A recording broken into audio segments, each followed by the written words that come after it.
Question suivante de Alain Horte. Bonsoir Monsieur Asselineau. Pourriez-vous me dire si vous comptez prendre en considération le vote blanc une fois élu et quelle serait votre équipe de votre éventuel gouvernement? Merci beaucoup. Alors sur le vote blanc, j'ai déjà répondu plusieurs fois. Je le dis même dans toutes mes conférences en ce moment. Il suffit d'aller consulter également le programme de 2011 qui est encore en ligne, mais bientôt, rassurez-vous, lorsque commencera la campagne électorale, il y aura un programme nouveau. Mais enfin, il ne sera pas si nouveau que ça. Il reprendra la plupart des choses que j'avais dites en 2011, mais il sera étoffé et enrichi.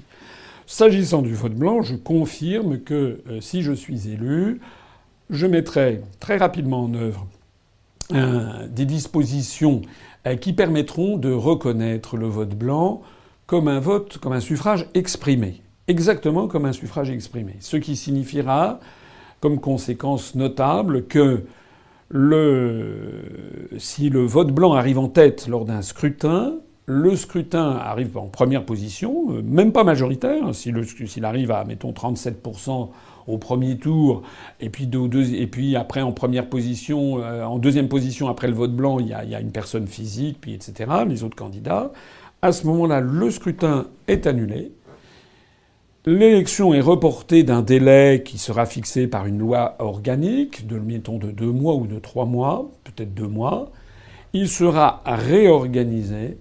Mais lorsque le scrutin aura lieu, eh bien, il y aura interdiction à tous les candidats qui se sont présentés au scrutin annulé de se représenter. Ce qui donnera en fait à ce vote blanc un pouvoir révocatoire, c'est-à-dire que si les électeurs sont furieux de constater le choix qu'on leur offre, eh bien, ils feront un vote blanc et ça sera révocatoire. Voilà. Par exemple, imaginons que en 2012, il y ait eu un vote blanc au deuxième tour, les Français, un vote blanc, que le vote blanc soit arrivé en tête devant messieurs Sarkozy et Hollande, eh bien l'élection présidentielle aurait été annulée et on aurait eu, avec interdiction, à messieurs Hollande et Sarkozy de se représenter. Voilà. La deuxième question portait, je crois, sur... rappelez-moi... Portait sur l'équipe. Ah oui, sur l'équipe gouvernementale. Oui, bien sûr. Écoutez, je l'ai déjà dit, il y a de plus en plus de talents qui rejoignent l'UPR. C'est normal. Notre mouvement est en ascension quasiment verticale. Donc il y a bien entendu des talents qui viennent. Et il y aura des gens, certains, il y a déjà des personnes parmi nos responsables qui sont un petit peu connus.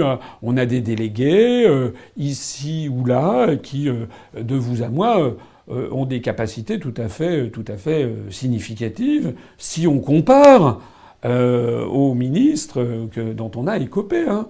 Parce que, voilà, je ne veux pas être méchant, mais si je pourrais donner une liste entière de ministres sous M. Sarkozy ou sous M. Hollande qui n'ont vraiment rien d'extraordinaire. N'oubliez pas quelque chose d'important aussi. C'est qu'un ministre, ça doit être un ministre. Hein. J'enfonce une porte ouverte. Il est à la tête d'une administration. Dans les administrations, il y a des fonctionnaires qui sont blanchis sous le harnais et qui connaissent le dossier et qui sont là pour expliquer à un ministre qui arrive quel est l'état de la situation. Ce que l'on doit demander, ce que l'on doit avoir avec un ministre, ça n'est pas d'avoir nécessairement une connaissance encyclopédique du sujet dont il va avoir la charge, puisqu'il aura justement auprès de lui des fonctionnaires dans les administrations centrales ou décentralisées, et qui sont, qu'on le veuille ou non, la qualité des fonctionnaires français, j'en suis moi-même un, donc je vais pas dire le contraire, la qualité des fonctionnaires français, à tous les niveaux de la hiérarchie d'ailleurs, est quand même globalement très bonne. Bon. Et il y a toujours, bien sûr, ici ou là, il peut y avoir un mouton noir. Où est-ce qu'il n'y en a pas? Mais globalement, la fonction publique française et les fonctionnaires français sont des gens globalement scrupuleux, honnêtes, etc. Bon. Et qui connaissent leur dossier, notamment dans les administrations centrales. Les sous-directeurs, les chefs de service et les directeurs sont des gens qui connaissent très bien les dossiers. Ce qui manque, en fait, moi je l'ai constaté quand j'étais dans le cabinet ministériel, ce qui manque bien souvent, c'est une impulsion politique venue du sommet de l'État, c'est-à-dire du président de la République pour les idées très générales, je le disais tout à l'heure, est venu du Premier ministre avec ses ministres donner une impulsion politique dans différents domaines. Voilà.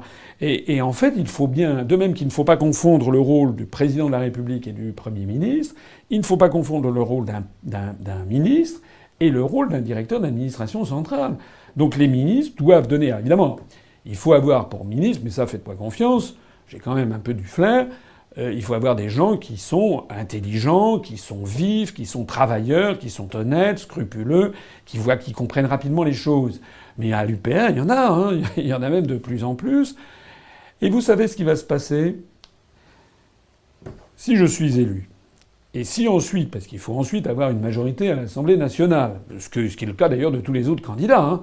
Madame Le Pen, M. Fillon, M. Macron, M. Mélenchon, M. Hamon, M. Tartampion, tout le monde aura besoin d'une majorité à l'Assemblée nationale pour mener à bien la politique qu'il a annoncée, si c'est une politique en matière législative. Sinon, sinon, il sera en période de cohabitation. Mais pour mener la politique que je proposerai en matière législative et gouvernementale, il faut que j'ai la majorité. Mais si nous avons la majorité, vous verrez.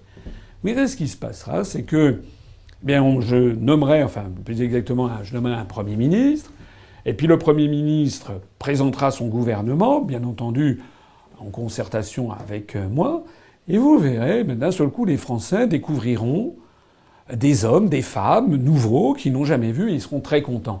On avait vu exactement cette affaire-là en 1981.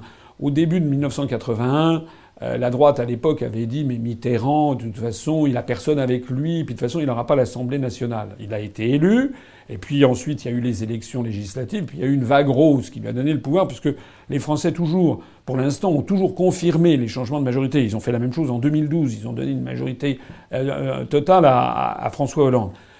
Et à ce moment-là, la droite à l'époque avait dit de toute façon Mitterrand n'a personne autour de lui. François Mitterrand, il a sorti d'un chapeau, enfin pas vraiment d'un chapeau, mais parmi les collaborateurs qu'il avait au Parti socialiste ou des gens qui l'avaient rallié, parce qu'il y a aussi des gens qui nous rallieront, bien entendu. Eh bien, il avait choisi avec Pierre Bérégovoy qui était son Pierre Mauroy qui était son Premier ministre, il avait choisi des ministres.